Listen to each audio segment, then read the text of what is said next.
ಹರ ಓಂ. ಎಲ್ಲರಿಗೂ ನಮಸ್ಕಾರ. ಸಣ್ಣ ಕಥೆ, ಒಳ್ಳೆಯ ಸಂದೇಶ. ಸೆಪ್ಟೆಂಬರ್ 1ರಿಂದ ಭಾರತೀಯ ಜನತಾ ಪಾರ್ಟಿ ಮೆಂಬರ್ಶಿಪ್ ಪ್ರಾರಂಭ ಆಗ್ತಾ ಇದೆ. BJP membership. ಈಗ ಯಾರೂ BJP ಮೆಂಬರ್ಸ್ ಇಲ್ಲ.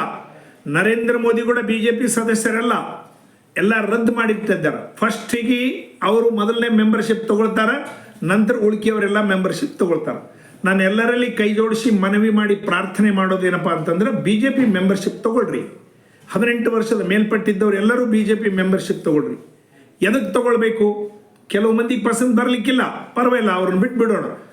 ನಾನು ಬೇರೆಯವ್ರಿಗೆಲ್ಲರಿಗೆ ಪ್ರಾರ್ಥನೆ ಮಾಡಿ ಹೇಳೋದೇನಪ್ಪ ಅಂತಂದ್ರೆ, ಸಿಂಪಲ್ ಆಗಿ 8800002024 ಈ ನಂಬರ್ಗೊಂದು ಮಿಸ್ ಕಾಲ್ ಕೊಟ್ರೆ ನಿಮ್ಮ ಮೆಂಬರ್ಶಿಪ್ ಆಗಿ ಹೋಗ್ಬಿಡ್ತದೆ.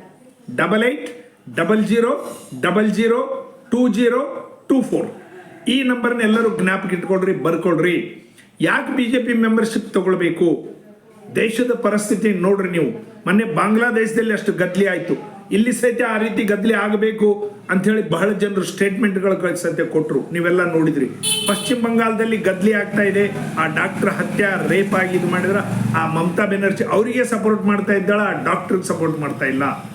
ಅದೇ ಪ್ರಕಾರ ನೀವು ಜಿ ನ್ಯೂಸ್ 25ನೇ ತಾರೀಕು ಆಜ್ ತಕ್ ನ್ಯೂಸ್ ನೋಡ್ರಿ. ಆ ಬ್ಲ್ಯಾಕ್ ಆ್ಯಂಡ್ ವೈಟ್ನಲ್ಲಿ ಸುಧೀರ್ ಚೌಧರಿ ಅವರು ಹೇಳಿದ್ದಾರೆ, ನೀವು ಗೂಗಲ್ನಲ್ಲಿ ಸರ್ಚ್ ಮಾಡಿ ನೋಡ್ರಿ. ಆ ನ್ಯೂಸ್ ಕೇಳಿದ್ರೆ ನಿಮಗೆ ನಿದ್ದೆ ಬರೋದಿಲ್ಲ, ಭಯ ಆಗ್ತದೆ. ಆ ಸಾಬರ್ಮತಿ ಎಕ್ಸ್ಪ್ರೆಸ್ನ ಕೆಡೋಬೇಕಂತ ಹೇಳಿ ಕೆಲವು ದುಂಡಗರು ಆ ರೈಲ್ವೆ ಟ್ರ್ಯಾಕಿಗೆ ರಾತ್ರಿ ಒಂದು ರೋಳಿನ ತುಕಡಿ, ಒಂದು ರೈಲ್ ಟ್ರ್ಯಾಕ್ ಪೀಸನ್ನು ಕಟ್ಟಿ, ತಾರ್ಲಿಂದ ಕಟ್ಟಿ ಆ ಗಾಡಿನ ಬೀಳ್ಬೇಕಂತ ಹೇಳಿ ಪ್ರಯತ್ನ ಮಾಡಿದ್ರು ರಾತ್ರಿ 2 ಗಂಟೆಗೆ. ಅದು RPFದವ್ರು ಮೊದಲೇ ನೋಡಿ ಅದನ್ನು ತೆಗೆದು ಮತ್ತೆ ಗಾಡಿನ ಮುಂದೆ ಕಳಿಸಿದ್ರು. ಮೊನ್ನೆ 3 ಒಂದೇ ತಿಂಗಳಲ್ಲಿ ರೈಲ್ವೆ ದುರ್ಘಟನೆಗಳಾಯಿತು. ಯಾವುದೇ ರೀತಿಯ ಮೋದಿನ ಬದಲಾವಣೆ ಮಾಡಬೇಕು. ಮೋದಿ ಇತ್ತು ಸಹನಿಲ್ಲ, ಮೋದಿ ಪ್ರಧಾನಮಂತ್ರಿ ಆಗಿದ್ದವ್ರು ಬೇಕಾಗಿಲ್ಲ. 3ನೇ ಸರ್ತಿ ಆಗಿದ್ದು ಇನ್ನೂ ಅವ್ರಿಗೆ ಹೆಚ್ಚು ತ್ರಾಸ ಆಗ್ತಾ ಇದೆ ನೋಡ್ರಿ. ಅದರ ಆ ಪ್ರಯಾಣದಲ್ಲಿ ನಾವು ಇರ್ಬೋದು, ನಮ್ಮ ಮನೆಯವರು ಯಾರಾದರೂ ಇರ್ಬೋದು, ನಮ್ಮ ಕುಟುಂಬದವರು ಪ್ರಯಾಣ ಮಾಡ್ತಾ ಇರ್ಬೋದು. ಈ ರೀತಿ ಟ್ರೈನ್ಗಳು ರಾತ್ರಿ ಹೊತ್ತಿದ್ದು ಅದರ 110 ಕಿಲೋಮೀಟರ್ ಸ್ಪೀಡ್ ಹೋಗ್ತಿರ್ತಾವೆ ಟ್ರೈನ್ಗಳು. ಈ ರೀತಿ ದೇಶದಲ್ಲಿ ಆ ವಿಚಾರ ಮಾಡ್ತಕ್ಕಂಥ ಮೆಂಟಾಲಿಟಿ ಯಾಕೆ ಬಂತು? ಅದಕ್ಕೋಸ್ಕರ ಡೆಮೋಕ್ರಸಿ ಸರಿಯಾಗಿರಬೇಕು, ಪ್ರಜಾಪ್ರಭುತ್ವ ಗಟ್ಟಿರಬೇಕು, ನಾವೆಲ್ಲರೂ ಸೇಫ್ ಇರಬೇಕು ಅಂತಂದ್ರೆ ನರೇಂದ್ರ ಮೋದಿ ಅವರಿಗೆ ಬೆಂಬಲಿಸಬೇಕು. ಅದಕ್ಕೋಸ್ಕರ BJP ಮೆಂಬರ್ಶಿಪ್ ತಗೊಳ್ಬೇಕು. ಡೆಮೋಕ್ರಸಿ ಉಳಿಬೇಕಾದ್ರೆ BJP ಮೆಂಬರ್ಶಿಪ್ ತಗೊಳ್ರಿ ನೀವೆಲ್ಲರೂ. ಅಂಬೇಡ್ಕರ್ ಬರೆದಂಥ ಸಂವಿಧಾನ ನಾವೆಲ್ಲರೂ ಪಾಠ ಮಾಡಬೇಕು. ಆ ಸಂವಿಧಾನದ ಕೆಳಗೆ ನಮಗೆ ರಕ್ಷಣೆ ಅದ. ಕಾರಣ ನಾವು ಭಾರತೀಯ ಜನತಾ ಪಾರ್ಟಿ ಒಂದು ಮೆಂಬರ್ಶಿಪ್ಲಿಂತ ಮೋದಿಯವರು ಪವರ್ಫುಲ್ ಆಗ್ತಾರೆ. ಯೋಗಿ ಮೋದಿ ನಮ್ಮ ಸಲುವಾಗಿ 18 ತಾಸು ದುಡಿತಾ ಇದ್ದಾರೆ. ಅಂಥ ಮಹಾನ್ ವ್ಯಕ್ತಿಗಳು ಸಿಗೋದಿಲ್ಲ ನೋಡ್ರಿ. ಅವರು ತಮ್ಮ ಸಲುವಾಗಿ ಒಂದು ನಯ ಪೈಸೆ ಇಲ್ಲ, ಅವರ ಮನೆಯವರಿಗೆ ಒಂದು ವೃದ್ಧಾಪ್ಯ ಪೆನ್ಷನ್ ಕೂಡ ಮಾಡಿಲ್ಲ ಇವತ್ತಿನವರಿಗೆ. ಕರಪ್ಷನ್ ಇಲ್ಲ 10 ವರ್ಷಲಿಂದ ದೇಶದಲ್ಲಿ. 10 ವರ್ಷಲಿಂದ ದಂಗೆಗಳಿಲ್ಲ ದೇಶದಲ್ಲಿ. 10 ವರ್ಷ ಆತಂಕವಾದ ಇಲ್ಲ ದೇಶದಲ್ಲಿ. 10 ವರ್ಷಲಿಂದ ಸುವ್ಯವಸ್ಥಿತವಾಗಿ ನಡೆದಂಥ ಸರ್ಕಾರ.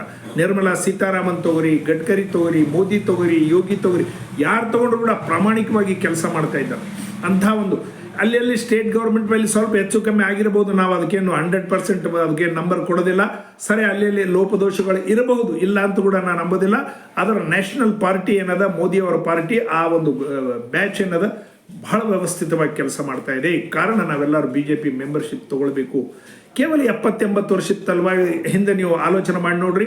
ದೇಶಕ್ಕೋಸ್ಕರ ಪ್ರಾಣ ಕೊಟ್ಟವರು ನಮ್ಮ ಹಿರಿಯರಿದ್ದಾರೆ. ಸುಭಾಷ್ ಚಂದ್ರ ಬೋಸ್, ಸಾವರ್ಕರ್, ಲಾಲಾ ಲಜಪತ್ ರಾಯ್, ಸುಖದೇವ್, ರಾಜ್ಗುರು, ಭಗತ್ ಸಿಂಗ್, ಇವರೆಲ್ಲರೂ ದೇಶಕ್ಕಾಗಿ ಪ್ರಾಣ ಕೊಟ್ಟು ನಮಗೆ ಸ್ವತಂತ್ರ ಕೊಟ್ಟಾರ.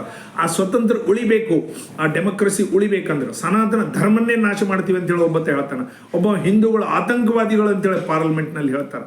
ಕಾರಣ ನಾವು ಒಂದು ಒಳ್ಳೆ ಸರ್ಕಾರ ಇಲ್ಲಿ ಇರಬೇಕು, ಒಳ್ಳೆ ಸರ್ಕಾರ ಉಳಿಬೇಕು. ಅದರ BJP ಮೆಂಬರ್ಶಿಪ್ ಎಲ್ಲರೂ ತಗೊಳ್ಬೇಕು. ನಾವೊಂದು ಸಣ್ಣ ಕಥೆ ಹೇಳಿ ಮುಗಿಸ್ಬಿಡ್ತೀನಿ. ಭಗತ್ ಸಿಂಗನ ತಾಯಿ ಕೇಳಿದ್ರು, ಅಮ್ಮ ನಾಳೆ ಬೆಳಿಗ್ಗೆ ನಿನ್ನ ಮಗನಿಗೆ ಫಾಸಿ ಕೊಡ್ತಾ ಇದ್ದೀವಿ, ಗಲ್ಲಿಗೆ ಏರಿಸ್ತಾ ಇದ್ದೀವಿ, ನಿಂದೇನಾದರೂ ಕೋರಿಕೆ ಅಪೇಕ್ಷೆ ಇದೆಯಾ?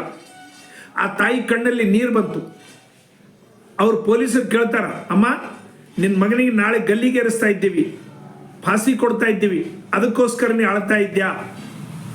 ಆ ಮಹಾತಾಯಿ ಹೇಳ್ತಾಳೆ, ಇಲ್ಲ ನಾನು ಅದಕ್ಕೋಸ್ಕರ ಅಳ್ತಾ ಇಲ್ಲ, ನನ್ನ ಕಣ್ಣಲ್ಲಿ ನನ್ನ ಭಗತ್ ಸಿಂಗ್ ಫಾಸಿ ಕೊಡ್ತಿದ್ದಾರಂತ, ಗಲ್ಲಿಗೇರಿಸ್ತಾ ಇದ್ದಾರಂತ ನೀರು ಬರ್ತಾ ಇಲ್ಲ. ನನಗೆ ಭಗವಂತ ಒಬ್ಬವನೇ ಮಗ ಕೊಟ್ಟಿದ್ದಾನ, ನನಗೆ ಇನ್ನೊಬ್ಬ ಮಗ ಇದ್ರೆ ದೇಶದ ಸಲುವಾಗಿ ಭಾರತ ಮಾತೆ ಸೇವೆಗಾಗಿ ನಾನು ಕಳಿಸ್ತಿದ್ದೆ ಅಂಥೇಳಿ ಆ ಮಹಾತಾಯಿ ಹೇಳ್ತಾಳೆ. ಯಾವ ಸಮಯದಲ್ಲಿ ಆ ಮಾತುಗಳು ಆ ತಾಯಿಯಲ್ಲಿ ಬಂದಿರ್ಬೋದು ನೋಡ್ರಿ, ರೋಮಾಂಚನ ಆಗ್ತದೆ. ಜೈಲಿಗೆ ಹೋಗಿ ಭಗತ್ ಹೇಳ್ತಾಳೆ, ಭಗತ್ ನನ್ನ ಉಡಿಯಿಂದ ಭಾರತ ಮಾತೆ ಉಡಿಗೆ ಹೋಗ್ತಾ ಇದ್ದಿ, ಅಳಬೇಡ, ಕಣ್ಣಲ್ಲಿ ನೀರು ತಂದ್ಕೋಬೇಡ, ಫಾಸಿ ನಿನಗೆ ಕೊಟ್ಟಾಗ ಭಾರತ್ ಮಾತಾ ಕಿ ಜಯನು, ಒಂದೇ ಮಾತರಮ್ಮನು ಅಂತೇಳಿ. ಆ ರೀತಿ ಒಂದೇ ಮಾತರಂ ಅಂದು ಭಗತ್ ಸಿಂಗ್ ಗಲ್ಲಿಗೆ ಇರ್ತಾನೆ. ಅಂಥ ಒಂದು ಮಹಾನ್ ದೇಶ, ಅಂಥ ಯೂತ್ಸ್ ನಾವೆಲ್ಲರೂ, ಅಂಥ ಒಂದು ನಮ್ಮ ಪರಂಪರೆ, ಅಂಥ ಒಂದು ಪಾರ್ಟಿ ಇವತ್ತಿನ ದಿವಸ ನಾಯಕ ಕೆಲಸ ಮಾಡ್ತಾ ಇದ್ದಾರೆ. 16 ವರ್ಷದ ಕೆಳಗೆ ಎಷ್ಟು ಗೌರ್ಮೆಂಟ್ಗಳು ಕರಪ್ಷನ್ ಕರಪ್ಷನ್ ನೋಡಿದ್ದೀವಿ. 70 ವರ್ಷದಿಂದ ದೇಶದ ಆ ರೀತಿ ಆಳೆ ಹೋಗಿದ್ದಾರೆ, ಆ ರೀತಿ ಅರಾಜಕತೆ ಇತ್ತು.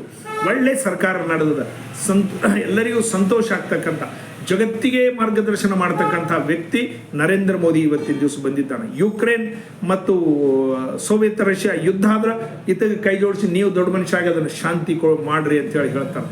ಜಗತ್ತೇ ನಮ್ಮ ಕಡೆ ನೋಡ್ಲಿಕ್ಕೆ ನಮ್ಮ ವೇದಗಳ ಹೇಳಿದ್ದು ವಸುಧೈವ ಕುಟುಂಬಕಂ, ಈ ವಸುಧಾನೇ ಅಲ್ಲ ಒಂದು ಕುಟುಂಬ. ಅದೇ ಆಲೋಚನೆ ನರೇಂದ್ರ ಮೋದಿ ಅವ್ರದ್ದು. 140 ಕೋಟಿ ಭಾರತೀಯರು ಅಂತ ಹೇಳ್ತಾರೆ. ಎಲ್ಲಿ ಭಾಷಣ ಮಾಡಿದ್ರು ಸಹಿತ ನಾವೆಲ್ಲರೂ ಒಂದೇ, ಇಲ್ಲಿ ಇರ್ತಕ್ಕಂಥ 140 ಕೋಟಿ ಭಾರತೀಯರು ಅಂತ ಹೇಳ್ತಾರೆ. ಆ ರೀತಿ ಸರ್ಕಾರ, ಆ ರೀತಿ ಜನರಿಗೆ ನಾವು ಆರಿಸಬೇಕಾದ್ರೆ ಭಾರತೀಯ ಜನತಾ ಪಾರ್ಟಿ ಮೆಂಬರ್ಶಿಪ್ ತಗೊಳ್ಬೇಕು. ನೀವು ತಗೊಳ್ರಿ, ನಿಮ್ಮ ಪಕ್ಕದಲ್ಲಿದ್ದವ್ರಿಗೆ ಹೇಳ್ರಿ, 16 ಮಂದಿಗೆ ಮೆಂಬರ್ಶಿಪ್ ಮಾಡಿಸ್ರಿ. 8800002024 ಇಷ್ಟೇ ಸಿಂಪಲ್ ನಂಬರ್. ಇದನ್ನೆಲ್ಲ ಜ್ಞಾಪಕ ಇಟ್ಕೊಳ್ರಿ. ಪ್ರತಿಯೊಬ್ಬರು ದೇಶದ ಸಲುವಾಗಿ ನೀವು ಅಳಿಲು ಸೇವೆ ಸ್ವಲ್ಪ ಮಾಡಿದಂಗೆ ಆಗ್ತದೆ, ಆ ಮೆಂಬರ್ಶಿಪ್ ಹೆಚ್ಚಾಗ್ತದ. ಕಾರಣ ಪ್ರತಿಯೊಬ್ಬರು ಮೆಂಬರ್ಶಿಪ್ ಸಲುವಾಗಿ ಪ್ರಯತ್ನ ಮಾಡಬೇಕು. ನಮ್ಮ ಭಾರತ ಮಾತೆ ಸೇವೆ ಅಂತೇಳಿ ಮಾಡಬೇಕು. ನಾವು ಮೊದಲನೇದ್ದು ನಮಗೆ ದೇಶ, ಎರಡನೇದ್ದು ನಮಗೆ ಪಾರ್ಟಿ, ಮೂರನೇದ್ದು ನಮಗೆ ವ್ಯಕ್ತಿಗಳು. ನಾವು ವ್ಯಕ್ತಿ ಪ್ರಧಾನರಲ್ಲ, ಯಾರೋ ವ್ಯಕ್ತಿಗಳ ಹಿಂದೆ ಹೋಗೋರಲ್ಲ, ನಾವು ದೇಶದ ಸಲುವಾಗಿ ದುಡಿತಕ್ಕಂಥವ್ರು. ನಮಗೆ ಮೊದಲನೇದ್ದು ರಾಷ್ಟ್ರ, ನಮ್ಮ ದೇಶ ಭಾರತ ಮಾತೆ. ಎರಡನೇದೇನಪ್ಪ ಅಂತಂದ್ರೆ ನಮ್ಮ